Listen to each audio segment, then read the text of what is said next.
In today's video, I'm going to teach you how to fix Gmail not receiving emails on iPhone. Let's dive right in and ensure you're getting all your important emails without any hiccups. First, let's check your internet connection. Open Safari on your iPhone and visit any website you like. This step is crucial because if the website doesn't load, it means your internet connection might be the issue. In that case, you should reconnect to Wi-Fi or mobile data. Once you have a stable connection, open the Gmail app and check for any new emails that might have come through. This simple step often resolves the problem because no connection means no emails. Next up, let's refresh Gmail. Start by opening the Gmail app. Swipe down from the very top of your inbox. This action prompts Gmail to sync, ensuring that any emails that might have been delayed are now fetched to your device. Wait a few moments for the sync to complete and then check if new emails have appeared. This step is particularly important because it refreshes the app, which can often solve minor syncing issues.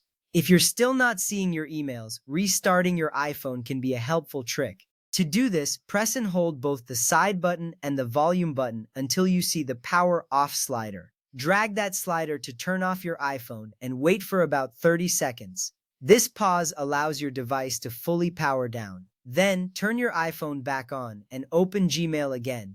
Restarting your device is often a great way to resolve various tech issues as it refreshes your phone's system. Now let's check your spam folder. Open the Gmail app once more and tap on the menu icon, which looks like 3 horizontal lines. Navigate to the spam folder and open it. If you find the missing email there, open it and tap Not Spam. This action moves the email back to your inbox and tells Gmail to stop marking similar emails as spam in the future. Checking the spam folder is a useful step because sometimes important emails get mistakenly flagged as spam. As we wrap up, remember these steps next time you face a similar issue. Checking your connection, refreshing the app, restarting your device, and ensuring emails aren't in spam can save you a lot of frustration.